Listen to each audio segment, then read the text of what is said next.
Bismillahirrahmanirrahim. Assalamualaikum warahmatullahi wabarakatuh. Halo semuanya, perkenalkan nama saya Rahmi Paula dari Fakultas Keguruan dan Ilmu Pendidikan Universitas Sriwijaya, Prodi PPKN Angkatan 2025. Adapun NIK saya yaitu 0605 1282 530041. Yang pada kesempatan kali ini Rahmi akan mempresentasikan hasil esai Rahmi yang berjudul Dampak Media Sosial Terhadap Gaya Berbahasa Anak Muda Masa Kini untuk memenuhi tugas bahasa Indonesia yang diaku oleh Ibu Khalidatul Nuzula MPD SPD MPD.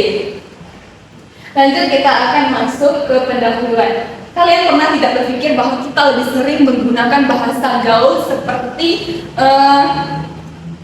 bengek daripada kata tertawa, atau lebih sering menggunakan kata ghosting daripada ditinggalkan tanpa kabar. Nah, hal tersebut itu dipengaruhi oleh media sosial yang pelan-pelan itu memberikan pengaruh kepada kita dalam berbahasa. Lanjut, bahasa merupakan sarana untuk komunikasi dengan orang lain, untuk berinteraksi dengan orang lain. Yang dipengaruhi oleh pada perkembangan zaman ini, media sosial seperti platform TikTok, Instagram, YouTube dan lain sebagainya itu memengaruhi cara kita atau pola pikir kita dalam berkomunikasi dengan cepat kepada orang lain. Oke, lanjut kepada pembahasan. Nah, fenomena bahasa gaul yang sudah saya sebutkan tadi itu merupakan bentuk kreativitas dari anak muda, kreativitas linguistik dari anak muda pada sekarang ini, yang mana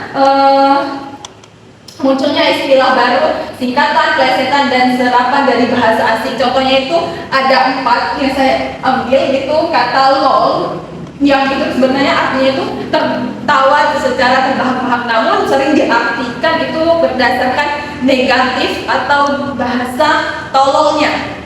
Seperti itu. Nah, yang kedua itu bengek, bengek.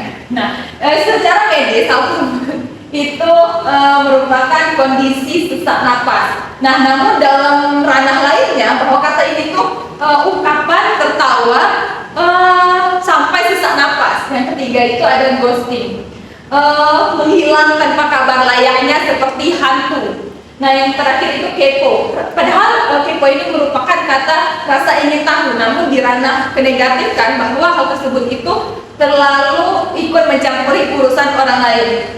Nah, pergeseran ini juga berpotensi menimbulkan kesalahpahaman dalam komunikasi kita dengan orang lain, komunikasi kita dengan orang yang lebih tua yang tidak mengetahui istilah tersebut, yang bisa menyebabkan atau menyinggung di hati mereka. Oke, next slide. Nah, di sini saya menunjukkan data penggunaan internet berdasarkan tahun kelahiran. Nah, data ini menunjukkan bahwa 79,5% penduduk Indonesia itu menggunakan internet, dengan Gen Z dan Gen milenial itu memberikan penyumbang terbesar. Oke, lanjut.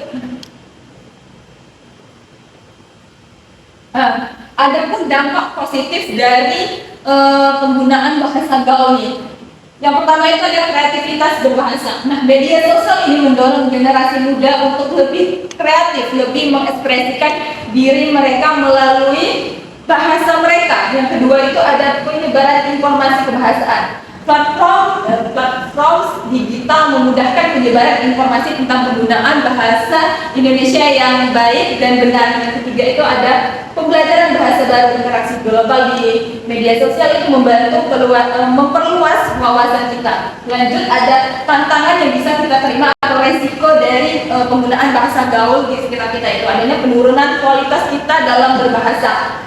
Yang kedua ada kontaminasi bahasa, yang mana pencampuran bahasa asing dengan lokal ini dapat mengancam kemurnian dari bahasa Indonesia kita itu sendiri. Yang ketiga ada kesalahpahaman komunikasi, yang sudah saya jelaskan tadi bahwa penggunaan bahasa yang tidak standar dapat menyebabkan miskomunikasi terutama antar generasi kita.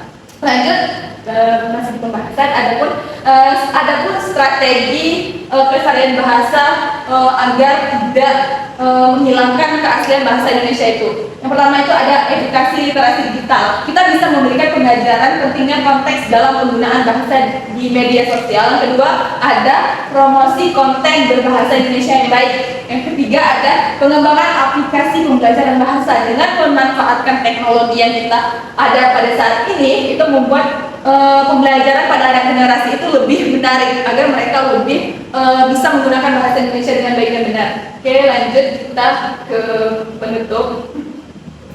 Nah, media sosial ini memang mendorong kreativitas kita dalam berbahasa, tetapi penggunaannya yang tidak terkontrol itu menyebabkan lemahnya dalam kemampuan berbahasa formal. Masalahnya itu bukan munculnya istilah baru ini, melainkan ketidakmampuan kita dalam menggunakan di situasi yang tepat. Nah, bukan kita tidak menerima bahasa gaul, tapi kita harus bisa menyesuaikan atau menanamkan kesadaran situasional pada anak muda sekarang ini dengan kita tahu bahwa pada saat bersama teman atau bergaul dengan teman kita menggunakan bahasa santai, dan dengan orang yang lebih tua atau ke ranah akademik kita bisa menggunakan bahasa baku yang baik dan benar. Oke. Mungkin itu saja esai dari Rahmi. Jika ada kekurangan Rahmi mohon ampun, kepada Allah Rahmi mohon maaf. Rahmi tutup dengan wassalamualaikum warahmatullahi wabarakatuh.